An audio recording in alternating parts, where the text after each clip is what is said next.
A series of internal operations screens released by CNN completely shattered the source of Moscow's confidence. Just the night before last, on May 30th, to be exact, two Russian new recruit training bases hidden far behind the lines were bombed one after another. One in Luhansk, home to the 3rd Army Group, a full 70 kilometers from the front line. The other in Zaporizhia, housing the 64th Motorized Infantry Brigade camp, over 100 kilometers from the front. In this single nighttime operation, the Ukrainian forces achieved 20 direct, precise hits in a row. In the past, everyone thought that once recruits pulled back over 100 kilometers, they could finally get some sleep and do tactical drills in peace.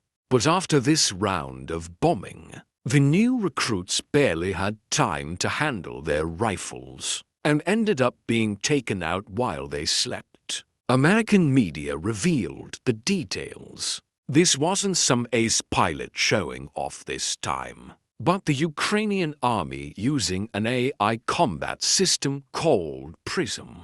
In the past, flying drones meant one person gripping the controller, glued to the screen. Now things are different. The operator just circles the target on a tablet, taps to confirm, and the rest is all handled by the computer. Those flashing colored lines on the big screen are flight paths automatically planned by the computer 24/7. U.S. intelligence had already mapped out every Russian radar position in detail. The AI system calculates the air defense blind spots and guides the drone swarm to hug the terrain and dodge around them. If intercepted, they can reroute on the spot by themselves. It's not about machines just flying faster than before, but about code autonomously driven by algorithms.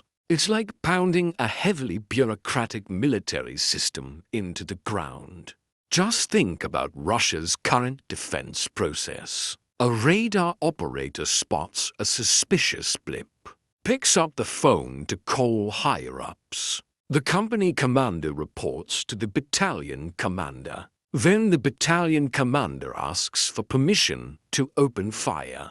By the time that rubber stamp process is done, the AI drones have already changed course 3 times in the sky and slammed straight into fuel tanks at the rear. To make matters worse, Russian high command is still using old strategies to deploy troops. They stubbornly believe that pulling back 100 kilometers means absolute safety. So they crowd hundreds of new recruits into a few large barracks and run mass drills. This rigid command style, in the face of AI that recalculates attack routes every millisecond, is basically laying their necks out to be cut, just handing themselves over to the blade. After these multiple strikes, all the concrete consequences have surfaced.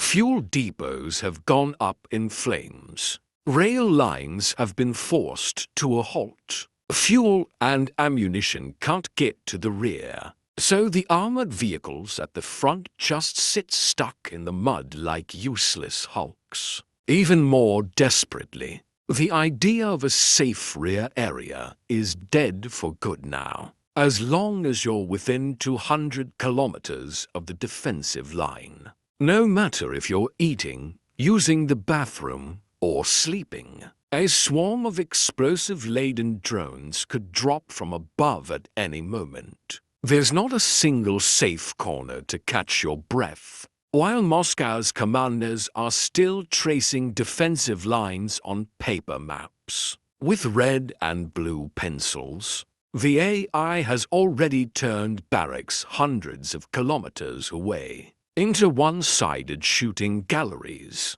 No amount of armor can make up for a rigid mindset.